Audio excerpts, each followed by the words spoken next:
Alright. Just trying to get situated here. Alright, give me just a second here. Waiting to see if anybody joins in. We're here. We're live in the mob. Alright. Just trying to get situated here. Alright, give me just a second here. See if anybody joins in. We're here.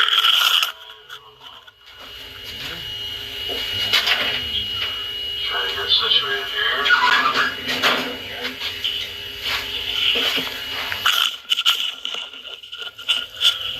Alright. Well, how's everybody doing tonight? Doing pretty good? You got notifications, that's good. Alright. Well, tonight, we got Craig coming in here a little bit. Just waiting for him to show up. We'll see what happens.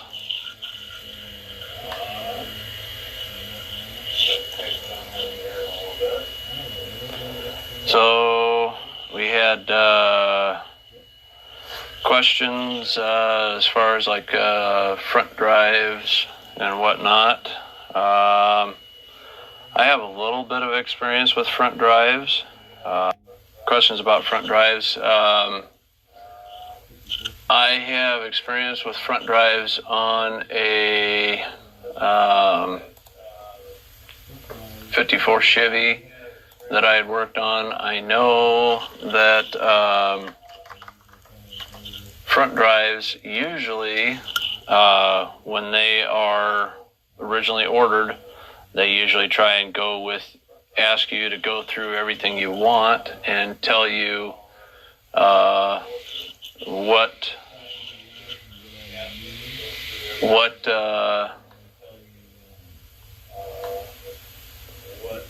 you want and what all you need. They try to get you set up with what all that you're going to run, and what all you're going to do.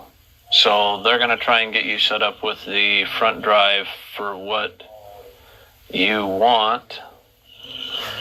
So if you want AC, if you want steering, your water pump, they're going to try and get it all set up to how you need it and how you want it. So if you want a polished power steering pump or a polished alternator, what's up? Good work. So now the down low AC compressor, I don't know is that they make down low AC compressors. That's something that you'd have to look into, which, that's something that can also be looked up, if you want that. Excuse us. Let's see here. I was trying to look for the post that I made the other day.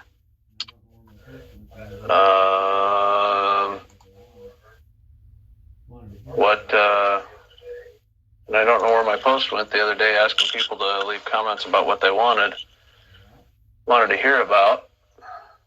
I see we got some people on. Mr. Cody Scott, good evening to you, buddy. Yeah.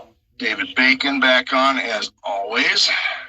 Mr. Bledsoe, freezing your arse off. Yeah, I see that he's freezing his butt off. How is it 20 degrees in your house? That's crazy. You need to turn your stove on if that's the case. Yeah, maybe turn your stove on. That might help warm it up some. All right, you got Mr. Mike Altman, Yo-Yo, and Jeff Harris, all the way from Iowa. I know Jeff is cold too. Cool. People keep coming on. What's up, Buzzo? Good to see you, bud. Okay. So, let's see here. I know David Bacon was wanting to know as far as the front drive setup. So, I do know that, like I said, a lot of times when you call and order those setups, they will ask you what you're looking for, what you're wanting to do with it, as far as AC, power steering, your water pump, whether you have a newer engine that is reverse flow or a older engine that is normal flow. If brain fart here. With the reverse flow, the water pump turns backwards, and I don't remember if it cools the head. I think it cools the heads first and then goes out the bottom. So that's what happens there. And as far as regular flow, it goes into the block, cools the block, and then cools the head. Which, interesting fact, a lot of us racers, we actually, some of us guys that are still low tech or whatever, we actually will take our upper radiator hose off after a pass. We'll run the electric water pump to cool the engine, get it down about 100 degrees, and then what we do is we pull the upper radiator hose and put another hose on the radiator that flows down to the ground so it doesn't get the radiator and the engine and everything wet. And then we will take our upper radiator hose and we will pour cold tap water backwards through the engine, so that way it cools the heads down, but it can still keep the engine a little bit warm. That way, because what happens there is a hot engine or warm oil and cold engine is actually worth more horsepower. There's a few of us that have found, a lot of us have found horsepower in that. There's a tenth with just cooling it down, keeping the heads cold and the bottom end warm. So that's why reverse flow, that is a old racer's trick. So they try to cool the top end, and that's why some of your newer vehicles with reverse flow cooling actually they are more fuel efficient and they make more power. Good. All right, we got. I'm going to say it right. Pat Chiricella, join us. Danny Rogers, saw Jeff Ankney, also Dustin Hokinson. We got a few guys chiming in, coming in and out. Very good. All right. I've got you on my laptop, and I've got you on my phone. That way, I can kind of look at the questions at the same time and all that good stuff. There we go. Perfect. Got it? Yeah.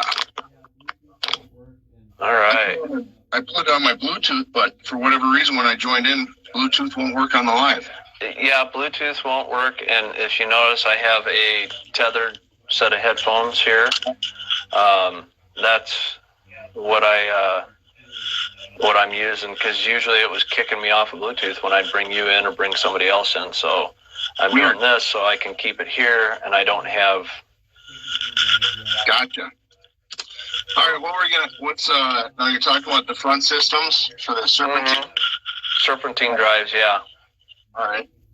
And I'm looking on the computer trying to find my post from earlier, and I can't seem to find it. Where David Bacon had asked about front drive, and there were some other questions on there, and I was trying to get back to that and see what else was. I see you've got your guardian angel over your shoulder there. Yes, sir. We're sitting in the office, and we have him in the background there. That's perfect. Always good to have. Daniel, what's the advantages going with a Serpentine versus the V-belt system? Well, the Serpentine, you have one belt running everything, versus having multiple belts. So the Serpentine, there's a thought behind it where it's a wider belt and there's less chance for stretch. But the other thing is, you also, with the Serpentine, if you don't keep enough tension on it, you have a greater chance for slippage. That's why you don't see a lot of race cars running serpentine belts, because there's a greater chance for slippage. You having a blower car, knowing that you have that serpentine type belt on it, that flat, probably 6 rib or 8 rib? 10 rib. Yep. 10 rib, most of your daily drivers only have about 5 or 6 rib. And you want that 10 rib on that blower to try and keep it bit in there so it doesn't slip. And that's the thing that they fight, trying to get enough tension on it where, nothing slips. And for the most part, you usually don't have anything slipping. But there's always a chance for stuff to slip. Yeah. So I see Mark Levine is off topic, but we'll answer his question. I think I even have this one. What size wire to run with a battery in the trunk? And I'm going to say 4. Well, I ran 4 gauge from my trunk, and mine actually was competition stereo wire that I ran from the trunk all the way up to the front. I ran 4 gauge. Some guys give me grief and told me that was too little. Some guys says, because it's competition, stereo wire, that it was probably better because it's a finer strand and, a lot more. Instead of your 4 gauge, it's got, like your regular battery 4 gauge is probably got, wire, let's just reference size, saying it's the size of my thumb. The wires in there, and where your competition stereo wire is a lot finer wire, so you have a lot more wire in there. It's only 4 gauge around here, but you have so many more strands in there that's why, and I'm running an MSD, and a data recorder, and I don't have a whole lot of electronics in it where you guys may have, stereo, you got the ignition, you may have an electric water pump, electric fan, electric fuel pump, which I've got the fuel pump, the fan, the water pump, but those don't draw a whole lot in my setup, where you guys, like I said, if you're running a stereo, you're running a water pump, you're running a fan, the ignition, you got a bunch of electronics going on, you maybe want to step up to a larger gauge wire just to support all that stuff. But me, it was kind of, and the other reason that I went with that stereo wire is because it was kind of a convenience, because it was a car that was getting salvaged out, and it was something that I had laying around that I could just use and make work. See, where's that microphone at on that cord? Right down here. I can hear it's brushing your collar. Oh, no. All right, how about that? Is that better? Much better. Okay. Just gotta sit like this. You gotta whip Yeah, that. well, if I turn my earpiece a little bit, that'll hold it up some. Right. So. Very good. I see everybody's coming in. John Liddick says some welding cable. I'm not sure if John's ever serious. Honestly, I've got him as a friend here on Facebook. I've met him in person. I never know if the guy's fucking serious or not. So we'll answer that one. Well, welding cable, if you want to use welding cable, that's good stuff. That's along the lines of the stereo equipment wiring. That's it's got a lot finer gauge, multiple finer gauge instead of, larger gauge, fewer in there. So, well, and I found it out. I know we're off topic of the serpentines, but I found that out last summer when I went for a cruise, and it's been a year and a half since I've been driving the car at the time. Mm-hmm. And we went up to Coon Rapids for a nightly cruise. It's about 45 minutes away. And I started having power issues, and we lift up the hood, and my power wire, now because I have a quick wire 14 circuit kit in the car, they provided basically, I don't know, a number 10 wire. Right. And so when Jim and I hooked it up, we didn't question it because that was what they provided with this kit. Well, it had melted back about a foot, or burned back about a foot inside the cable. Mm-hmm. And BDO was with, and we were able to Jimmy rig everything to get me home. But it took about 5 miles to get my lights bright and things charging again. So, and I think I put on because my battery's up front, but I put on. I want to say I put on number 6 for me because it's only going 4 feet. Right. So, but and the other part of the reason I noticed in there, Daniel Rogers is asking about whether front mount or trunk mount. When you go from the trunk mount, you either want a good quality cable, or you want a larger cable.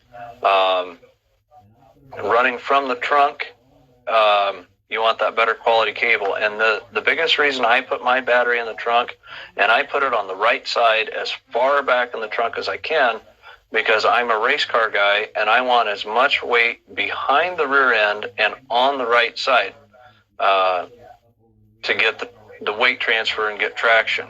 Now, you guys, if you were to put your battery in the trunk, you'd probably put it up over the rear end in between the wheel tubs, and then you're going to put a wall in between that and your back seat to kind of hide the battery in there, assuming that that's what your guys are doing it for. But the guys that put it up leave it up underneath the hood, the only thing that they have to worry about, or fight with, is having tall valve covers, such as the tall valve covers as I do. Man, tonight's pizza was pretty good, actually.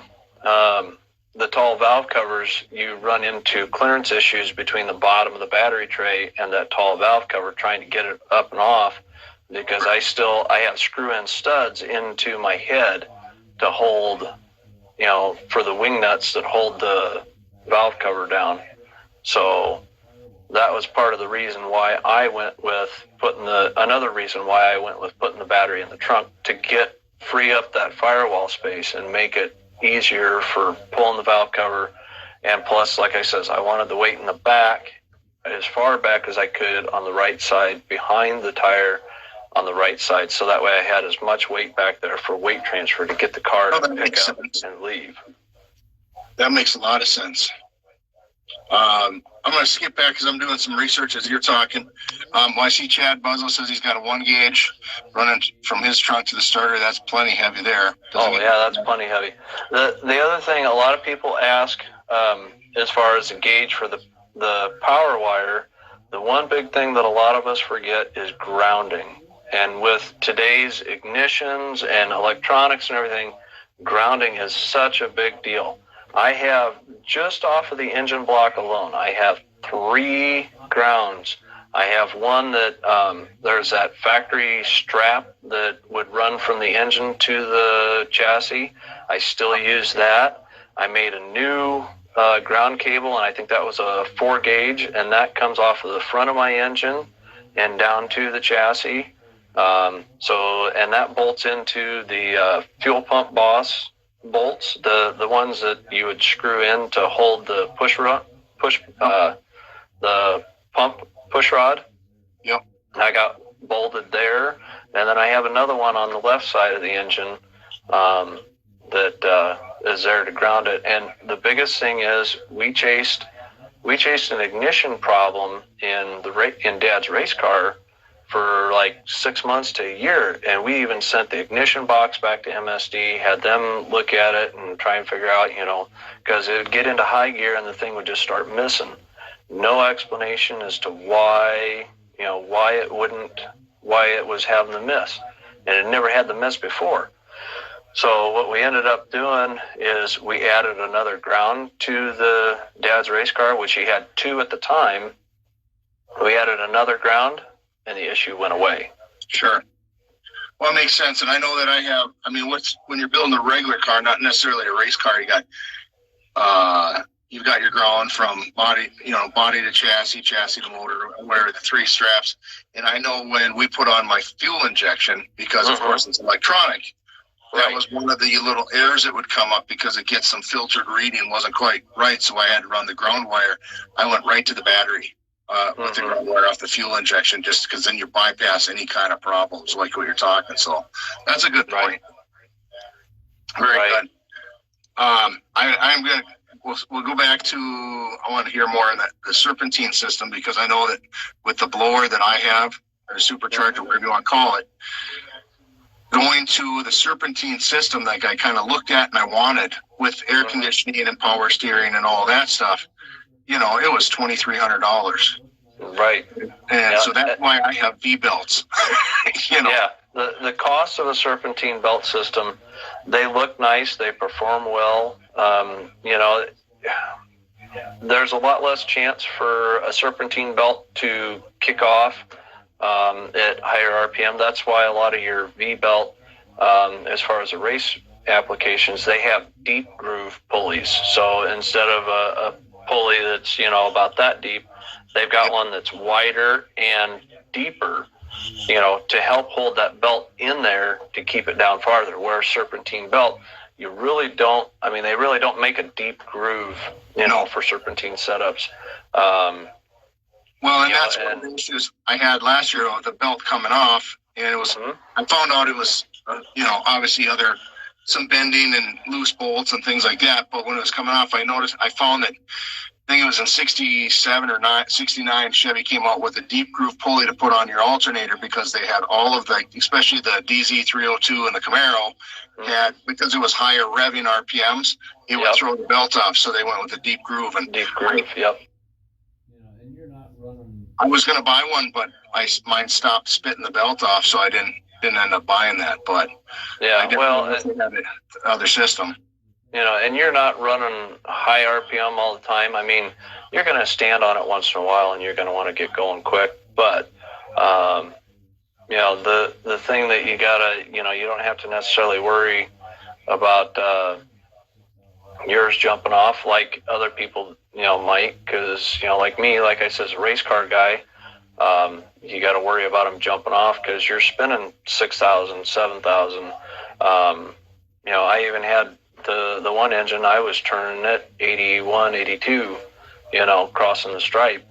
So, and it was making, still making power when it was crossing the stripe. So, you gotta remember that's part of why those deep groove pulleys are there, to try and help hold the belt in there, so that way you can pull it farther.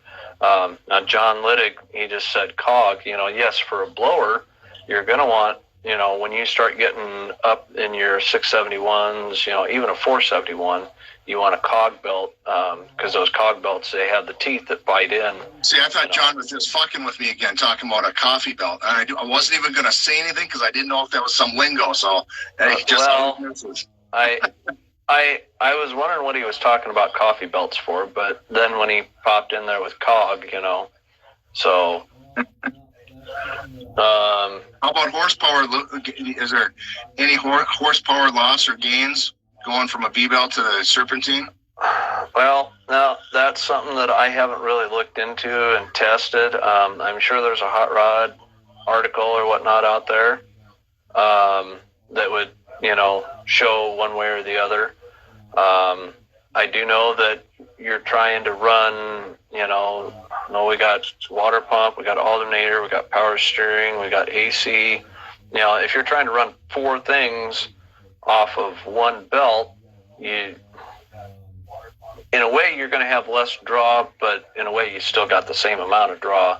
It's kind of robbing Peter to pay Paul. So, you got a longer belt, but still, you're still taking the same amount of power to run the power steering, to run the AC, to run the water pump, to run the alternator. So I think, in my honest opinion, it's probably not much loss or gain either way. And the other thing you got to remember, you're using a serpentine belt that's inch and a half wide, where you're using a V belt that's only, between 3/8 and a half an inch thick.